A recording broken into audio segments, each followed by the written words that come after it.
pleasure and a great honor to introduce you to Olga Tokarczuk, though I think you all know her because you are here.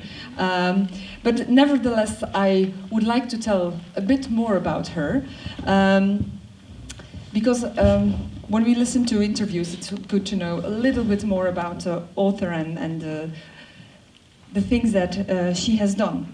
Because actually, this year we are celebrating a career of 30 years of writing.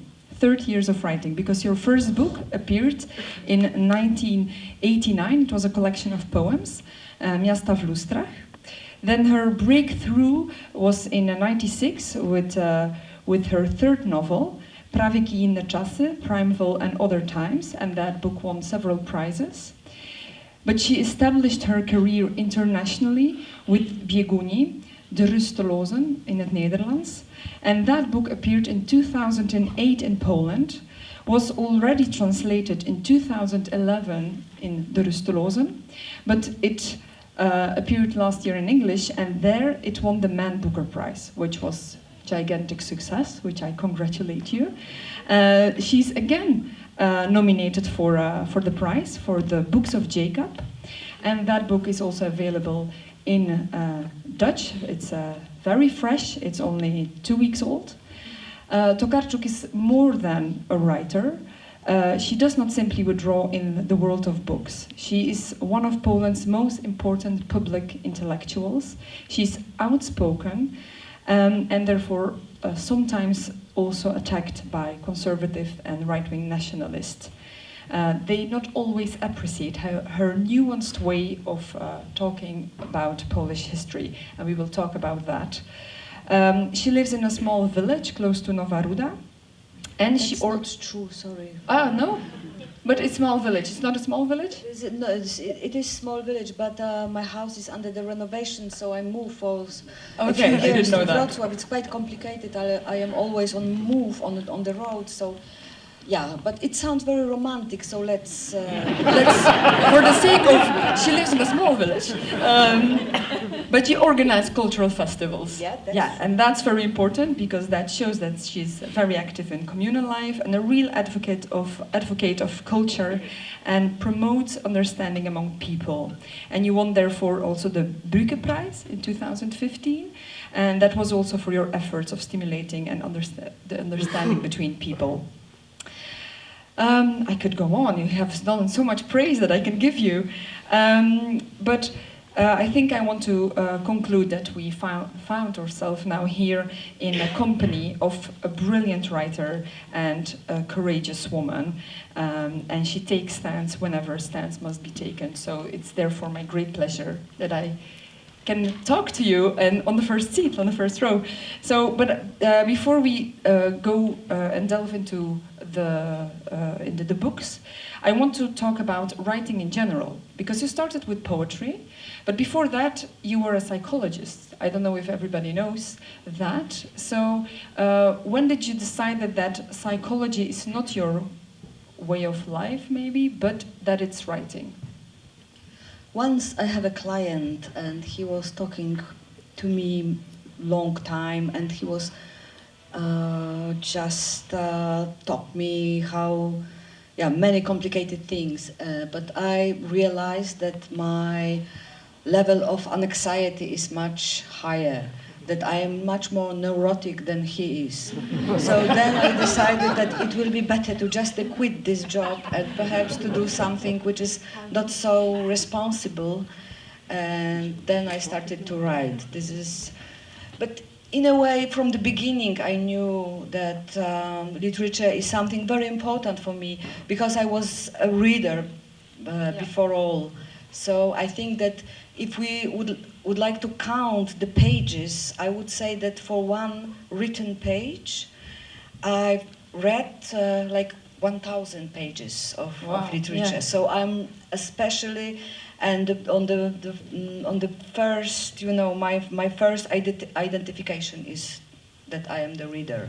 Yeah, that's fantastic, and you can really feel that, because you have writers that are not real readers, but you can feel all the depth in your books. But you started with poetry, and don't mention it. Okay, and I just wanted to, is it? So you do prefer novels, and you left poetry behind. So you will not go back?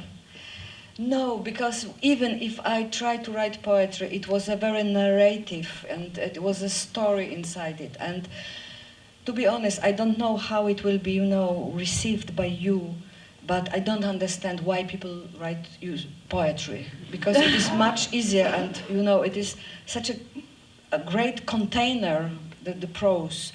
You can put everything there, and you can, the prose is working on time. Yeah. This is a kind of psychological process. It is going, from the beginning to the end, opening another perspectives on the way. Mm-hmm. So, I think that, but prose is also very demanding, because it demands a kind of regime.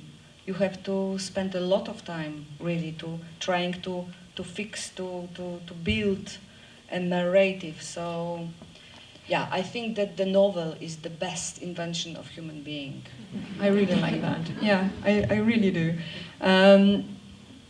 Also, what drives you to write a novel? So it's the best invention, you just said, but do you do it because you have a message? Do you try to understand the world, or do you try to create understanding among other people? Is that your goal of writing? I think that I'm always writing short stories, and in a way organizing them into novel. So, but I really appreciate this energy which novel work on. So this is energy of telling stories. And then I think that there is also the most important, I don't know how to say, but energy of civilization, that we are built on stories. Yes. And even when we are thinking about mythology, that's it. But we are thinking about confessions in the psychotherapy, that's it. So we are build it up from stories. That was from the beginning very important for me, that for instance reading a novel, I always use the case of Anna Karenina, which I remember very well from my teenage years. That was the moment I realized that reading a novel, you can be somebody else. So this is an incredible, potential to go out from your boring sometimes yourself, and this is that's me, which is, so heavy sometimes.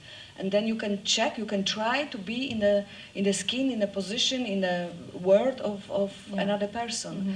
So this is, for me, this is a miracle, really. Yeah. This, of course, this is only for people who are able to be empathetic, of course. Yeah.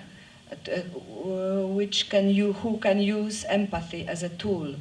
But this is something really which works, and it's a way of very sophisticated communication between us. Mm-hmm. Because being a woman, reading a book about, I don't know, a warrior in medieval time, for this moment of reading, I can become a completely different person and experience the world of this person. So mm-hmm. This is much stronger than cinema, than games in the internet, I think. Much more stronger than everything. Yeah. So this is really something very powerful.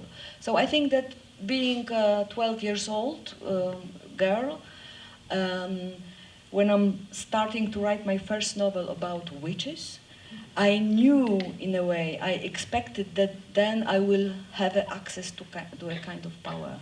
Yeah. And so do you prefer then reading and experience that world that somebody else created, or do you prefer creating it yourself?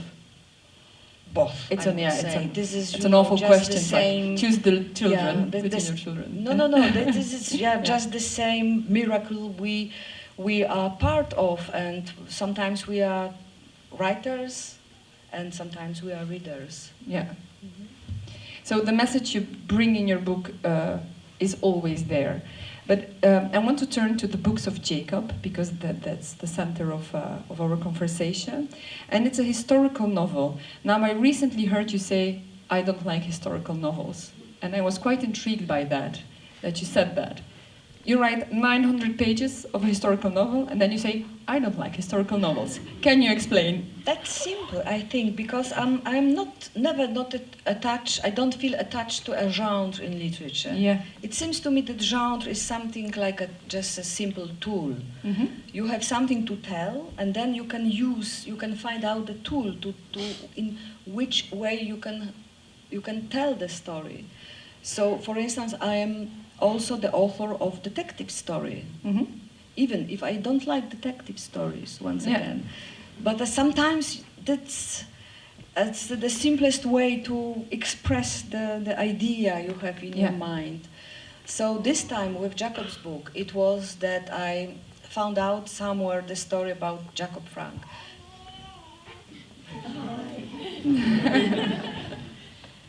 And I didn't know anything about him, about this Anything, figure. was it?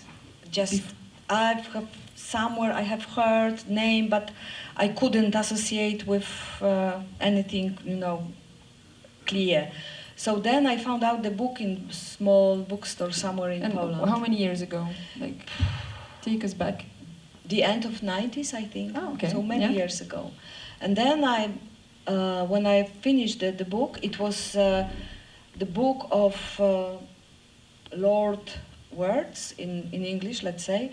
It was the text wrote by Jacob Frank acolytes, his pupils, after his death, and it was published as a university press, as a kind of small brochure for students. I don't know, in small amount of copies, and that was the story told in this small text. And then I realized that this is incredible.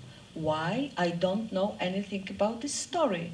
And I started to check if the story is true, because I couldn't believe that it's really happened. And of course, it's appeared that it is true. And then I became obsessed about Jacob Frank, about the story about 18th century. And very quickly after you read that book, that little book, you got obsessed then with him. I started to look for any single information about the figure. And of course, on the beginning, I thought that it will be just the subject for an essay, or I don't know. I didn't even expect that it can be a story that for huge. novel. That huge, of course. But and can you tell us more about Jacob Frank? Because the more you read about him, and your book is quite thick, and you tell a lot of information, very detailed. You get to know him very well, and the more you get to know him, the less you know him, because he's very ambivalent. He on the one hand he's a psychopath, on the other hand he's very charismatic, and who is Jacob Frank in the end? So who is he for you? And I cannot answer these questions. That was also very hard figure to write about. Yeah. So I never used in this book this position that I'm writing directly about him, or we can see him, or we can go into his head. He is always perceived by another person and described by them. And sometimes you have a very contradictional description of this person, of Jacob Frank. For instance, and that's true, it is taken from historical sources, that, for instance, one of his pupils, acolytes, describing him as a handsome, beautiful guy with a very, soundly voice, speaking loudly and intelligent, and so on and so on. And then, from the same time, you have description of his enemies, who describing him as a ugly, small monster, cracking, not moving, not talking, and with a very, unpleasant voice and awful, stupid creature. So then you can see how strong were emotions around him. So that the people Yeah, you do change that their very well in the yeah. novel. You very well. You really feel that you cannot grasp him. Yeah, yeah. Yeah. But that was more my methodology for, Yeah. describing him. But I was more attached to the figures from his surrounding. Mhm. So that way were my real heroes in this book. Yeah, but still, all those heroes were attracted in one way or another by Jacob Frank, and he had a lot of followings. So, why were they willing to believe he was the new Messiah? To be honest, I'm not so, I don't think that they were strange in a way. You can imagine 17th century in Poland, and especially on the eastern part of Polish kingdom. That was a time in 1666, such a devil date. That was a very cruel uprising of peasantry in this part of Poland under the Khmelnytsky. And it was one of the cruelest uprisings in our history, I think. And the victims were Polish aristocrats especially, and Jews as a kind of people who tried to manage between aristocracy, who were the owners of big latifundias in Poland, and peasantry. Mm-hmm. So I think that for Jews it was like the end of the world. So they started to think about this Khmelnytsky uprising like one of the events which are welcoming the end of the world and coming to Messiah on the world. Yes. In Judaistic mythology, Messiah will come after Yes. such a very awful historical events. Mm-hmm. So then this feeling that the Messiah is very close to knocking to the door was very obvious on the small, very poor villages on Podolia, Galicia, Mm-hmm. and so on. So every single small idea was just what was. It was like a match, who making a fire. So no wonder that so many people became believers of Jacob Frank. They were like everything was ready for coming to Messiah. Yeah. Mm-hmm. So that they would be attracted Mm-hmm. to him. And also you very nicely portray the 18th century and the diversity that was there, which that diversity, people are quite shocked by it sometimes and are amazed that there was such a big diversity in Poland, let's say Poland, because it's not only Poland, Ukraine and other those bits of country of Europe, bit of Europe. And even till today, you hear a lot of voices that Poland, the Poles are very often known as Polak Catholic. It's like a definition. But it was not always like that. So we had other times, and those the times that you describe. And it's like a shock because people don't think, if they think of Poland, they think only of Catholicism. And then you portray like the history of it.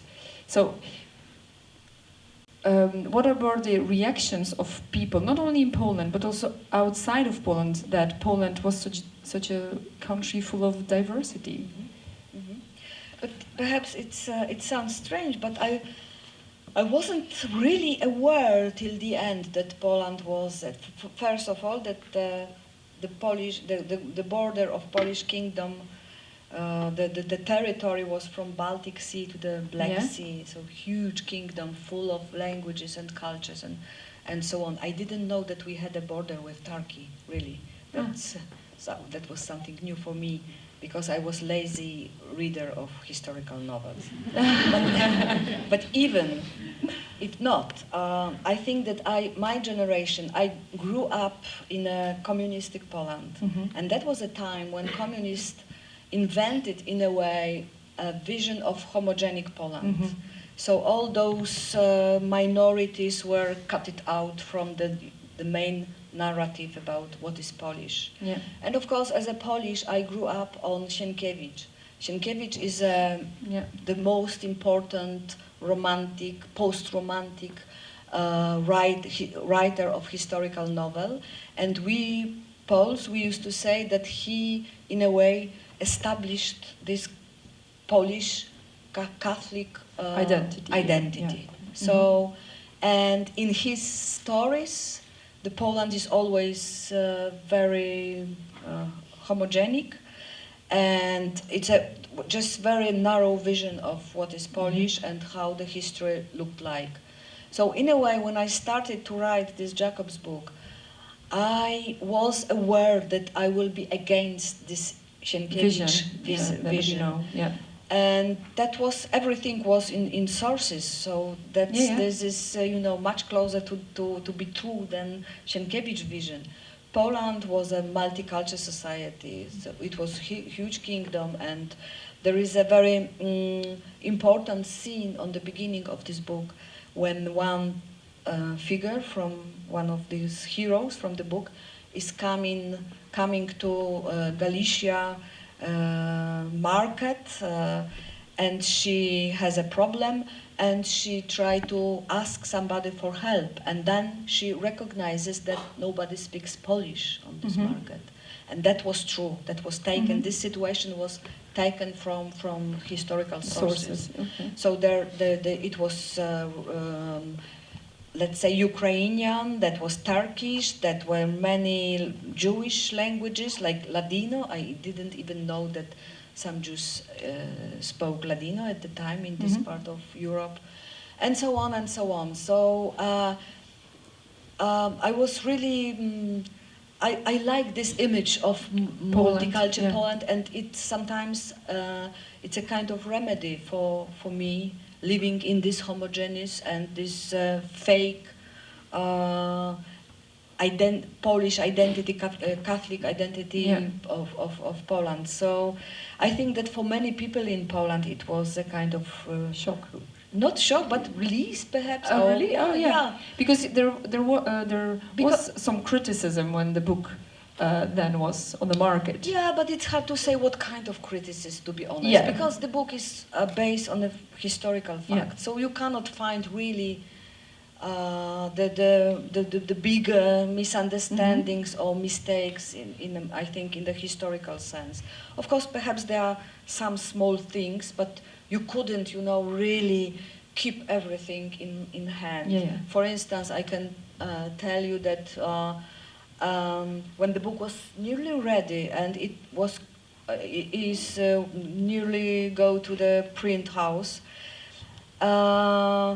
somebody checking the book realized that there is a mistake in this book, because I use all the time the potatoes as a very often food, because I don't know why, but I always thought that Polish and potatoes, there is something, because you're raised like that. Always, So, but then the consultant checked and made the alarm that at the time in this part of Poland they used to eat rice from Turkey, not potatoes.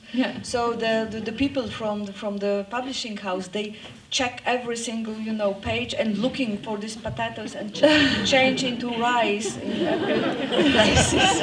So of course, but it is, sometimes you understand that this is too much for one person to find, to organize all those small details, but I had also very good support from historians in publishing house, consultant, and so on. So I think that my vision in this book is quite accurate, possible. Much better than Sienkiewicz, I think. Like that.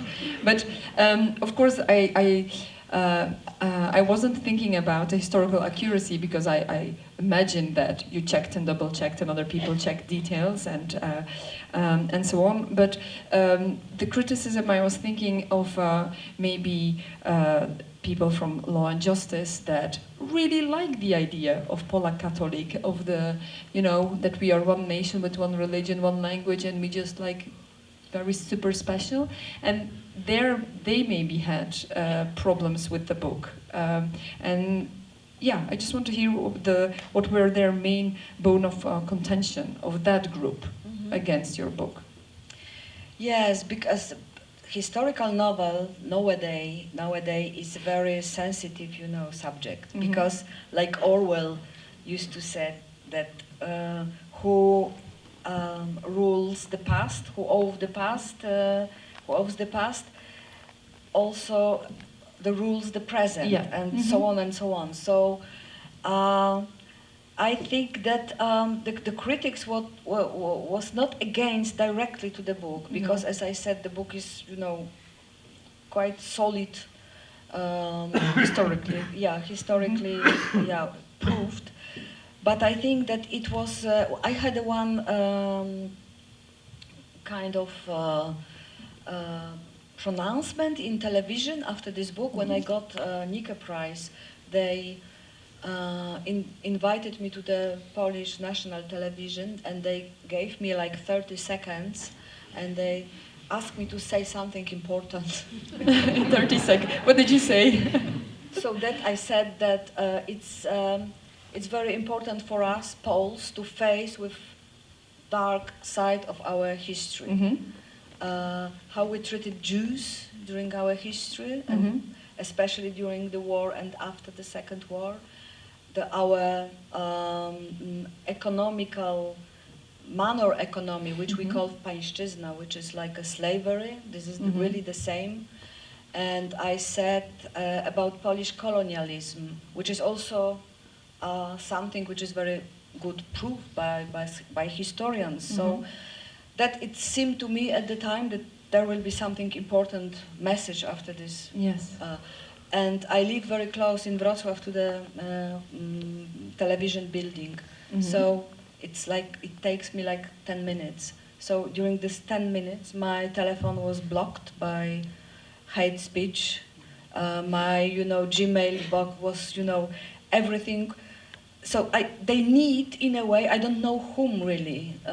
So the attack was so strong that during the next days, I couldn't really go out from my house. I really was so... It's unbelievable. This is unbelievable. Yeah. But I must say, and this is much more important, that at the same time I had like millions, thousands of messages supporting me, and people who used to think grateful. like me. Yeah.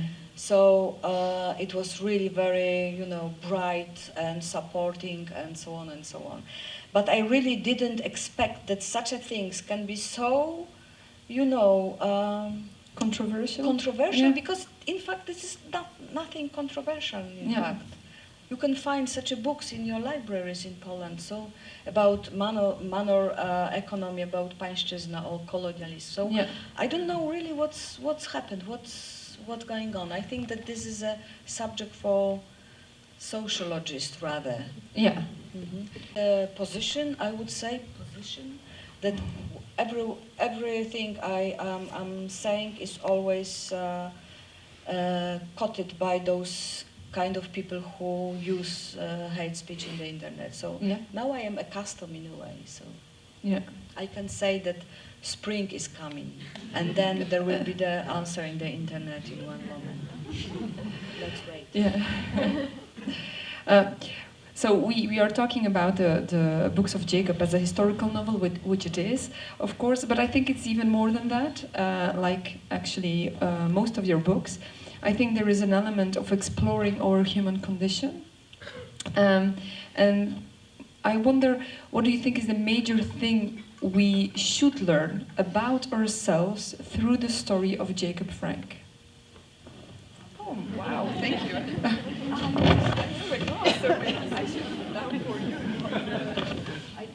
haven't seen your glass. No.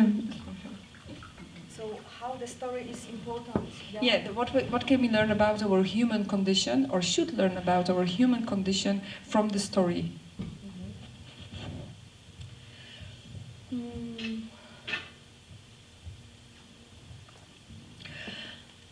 I was aware on the beginning that this story is very universal, so it works also in our times, especially of this subject of assimilation, and the story is in fact about so-called foreign alien people, you know, immigrants coming and knocking into our doors, and also how expensive is assimilation. Yeah. Assimilation is not only that we have to be open, but also people who decided to assimilate, they paid for this assimilation a very high price. And I thought also that this story is about Europe, that Europe was always a space of negotiations between many religions, many languages, many ideas, and now from yesterday I'm here in Brussels, and I can see still this climate here on the streets. So people changing the language in one moment, you know, jumping from one to the other, many faces, many outlooks, you know, so you can see this, and of course problems, and of course challenges. So I think that it's a kind of definition of Europe. Yes. Europe should have such a surname, Europe negotiations. You know, and I am proud of this dimension of Europe. That is something which is, you know, made from one block, but always, you know, kind of diversity and democracy is a negotiation.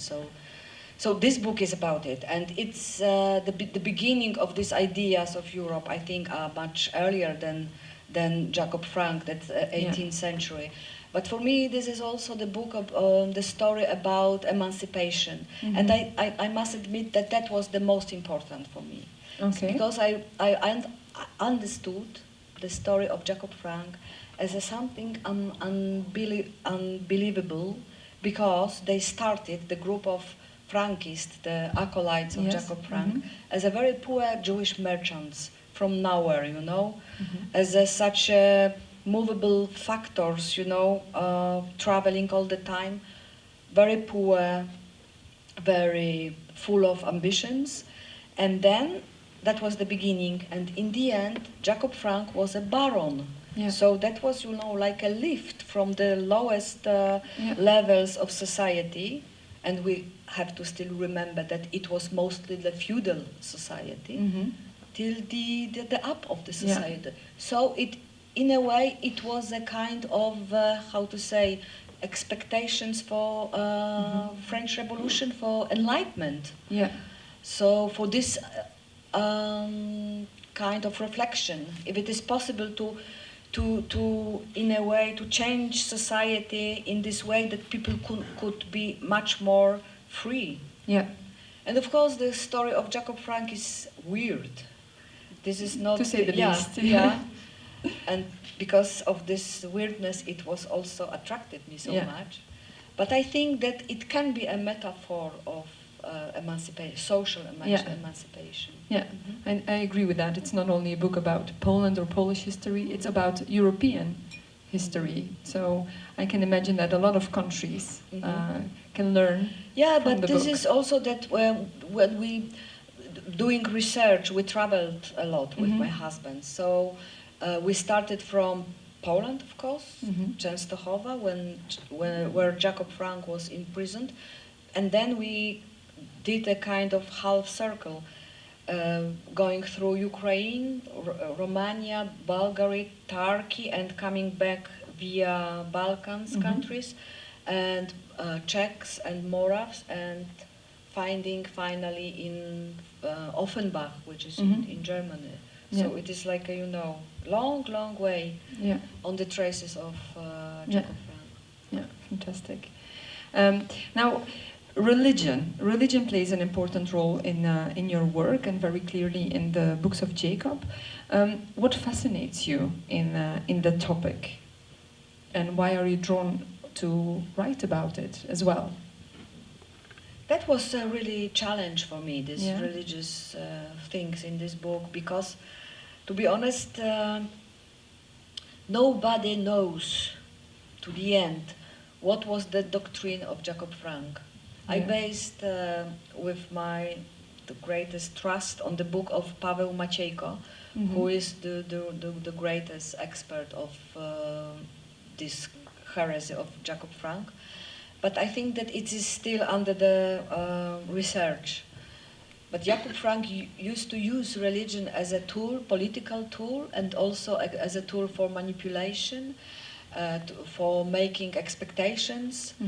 But from the other side, it seems to me, as far as I went through those subjects, and I am fan of all those heresy in religion from my really nearly childhood, that it's a very interesting idea, very syncretic idea of religion. So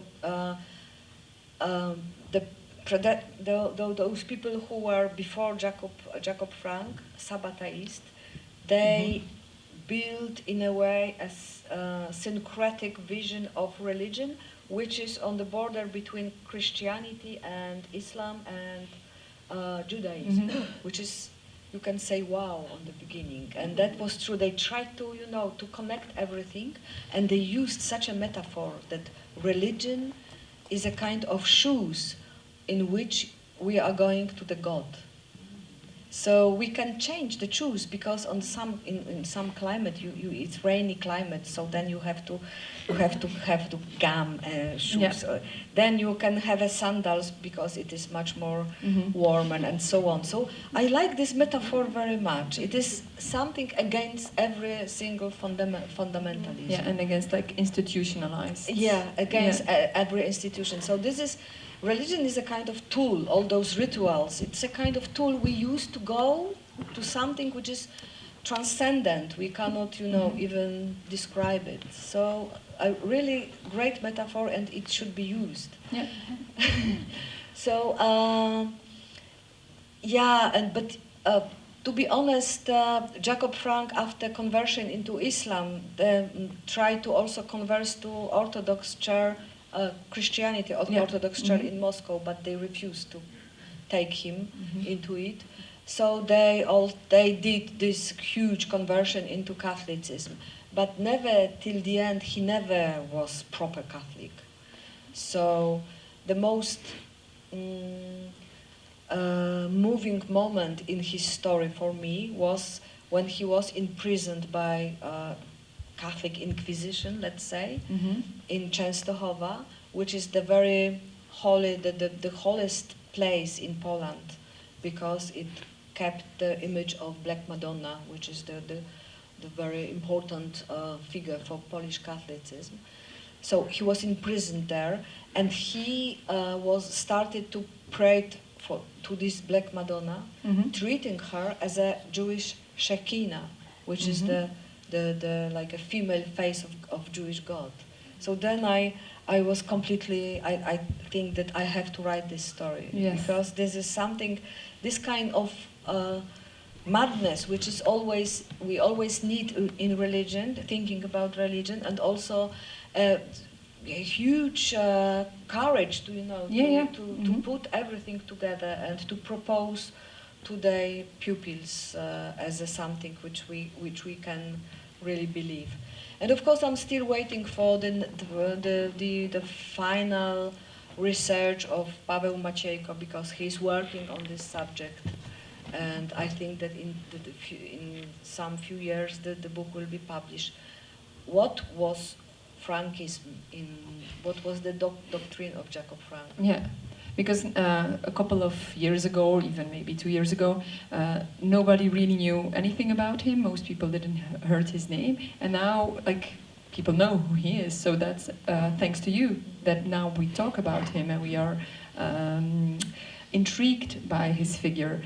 Now, are you proud of the fact that people are now talking about him and intrigued by that figure, or do you think it's more important that people would see that diversity is part of? I think what we are talking about religion, about emancipation and history of Poland and Europe and so on, there are very important subjects, and much more important than the figure of Jacob Frank. Yeah. I wouldn't say that Jacob Frank in this book is rather pretext to use to tell another stories. In fact, without any doubt, he was a dark figure. He was a kind of, as you said, manipulator, perhaps psychopath. And like leaders of many sects, a very ambivalent personality. And so I wouldn't like to make a hero from him. Yes. But I try to tell the story as good as it was possible from my side. So used all those information I was able to find out. Yeah. And rather to create a kind of, space just on the beginning of European Enlightenment in Europe, and to show how it was differences between, for instance, France and the Polish borderline somewhere on the east. And, to tell that there are also very intimate subjects in this book, like the friendship between one priest in this book and the poetess Drużbacka and priest Chmielowski. So there are many plots in this book, and Jacob Frank is like sometimes a devil taken out from the dark box to show how politics can work also in a very dark, dark dimension.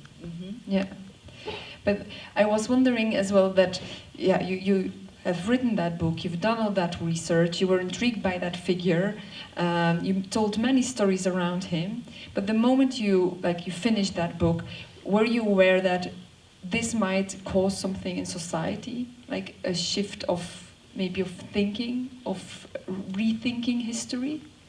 Were you aware of that? Or is it just like, I finished that book and I was intrigued? I finished that book and I was completely empty. I was even convinced in a way that I spent all of my words. So then... That it's empty now. There is no any more words in my brain, so I will be mute in a way. So it was really, I was completely exhausted after this book. And how many years did you write about? I think like 8 years with the research and and then I had a break, because I would like also mention this problem, because sometimes we think that writing such a big book is just a piece of bread, piece of cake, let's say, of something very pleasant. But I had a crisis in the middle because of money, because I used to spend all of my time writing this book, and I haven't worked for money. So then I had to make a break to write another book, to earn some money, to finish this book. Yeah. And that was the time I wrote detective story, just for earn money. I got a scholarship in Netherlands, so I went for 6 months and I did this book, came back and earned money, and then came back to this book. So it was quite complicated, it was not so easy. So when I finished this book, I was so happy, so empty that, I don't know, I was just free. Yeah. And on the first moment, I really didn't know what I did. So then the first information from outside started to come. And then I became in the middle of, huge discussion, big, so and so, and then, But writing this book, I was aware that I'm touching very fragile moments. Yes. One of those moments was anti-Semitic attitudes of Polish society. Yes. And every time when I was very close to this subject, I desperately based on facts. So, for instance, there is a story of Bishop Sołtyk, who got debts with Jews, so he owed them much money, and then he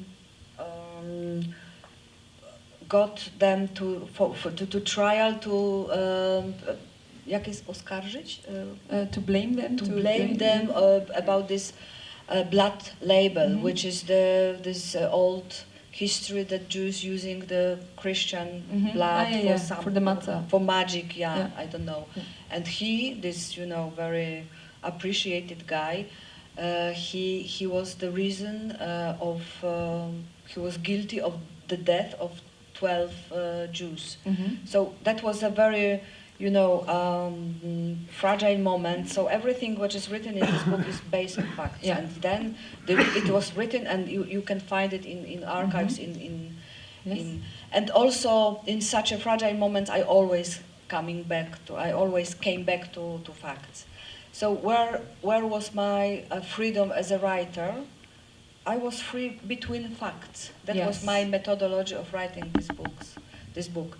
So, for instance, description of Bishop Soltik, I don't know, evening, how he behaved, and what he was doing, what he was saying during the dinner with his friends. So that was my invention, and I try to understand his psychological position. What does it mean to take such a decision So the book is mixture of historical facts and my imagination as a writer, and in a way I expected that there will be a discussion in Poland, and I was ready to take part in this discussion. Yes, but now you said that after have finished that book, you were mute, you didn't have words, you were exhausted.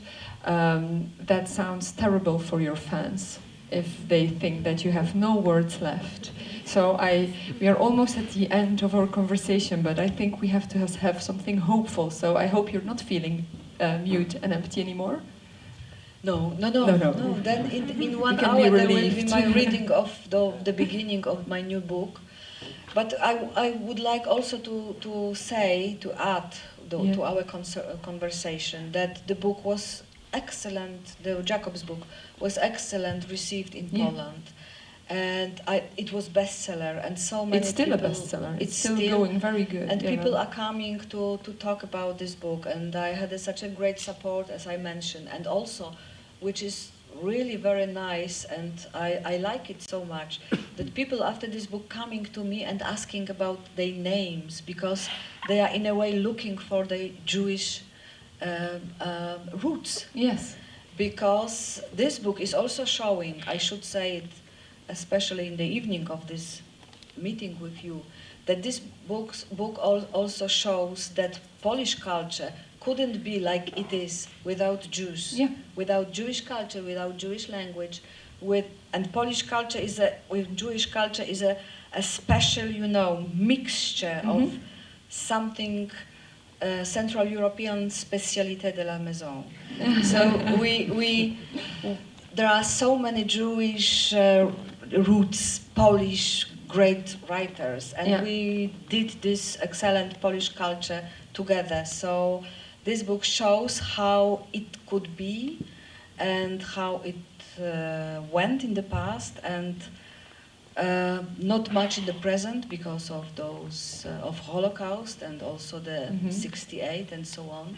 But we have to still remember that the Polish culture cannot exist without. And are you hopeful then for the future that the Polish culture will keep on, become less anti-Semitic, and that they will embrace again Jews in the future and recognize that it's something we have always done together, and the diversity? Yes, and diversity is seen in my name, Tokarczuk. Diversity is seen in our faces, and I would like to, in a way, to remind all the time and to recall all the time that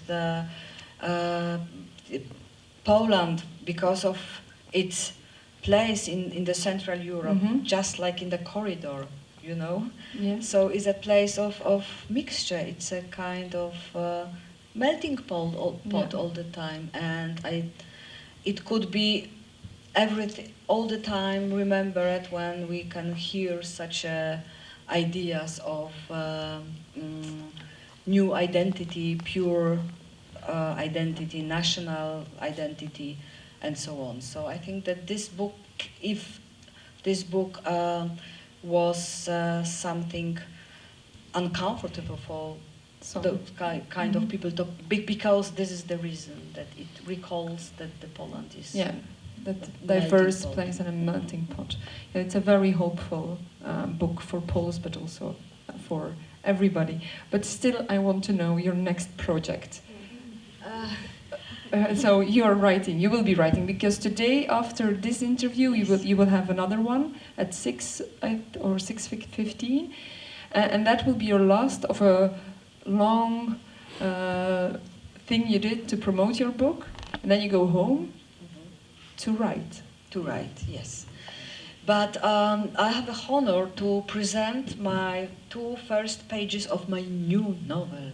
The novel at 6:15 today. Yeah, today. So this is very meaningful for me, because even my husband haven't read these 2 pages before. Oh, so wow. It will be new and fresh, and I think that it will be also energy for me to come back Poland after a long trip and continue to write. And what is it about, the new book? Like education? This is about Lower Silesia, where I live. Just the beginning of the new society in 1936 in Lower Silesia. Lower Silesia, for anybody who doesn't know, this is a very special region in Europe, depopulated completely after the Second War. The Germans have to escape from this land, and then the new population, newcomers, Poles, and not only Poles, came from the East and from Central Europe. And then that was the beginning of something new, and I'm going to tell the story once again. Fantastic. We came to the end of this conversation, which I'm very sad about, because I still have like 1,000 questions about the book and about the writing.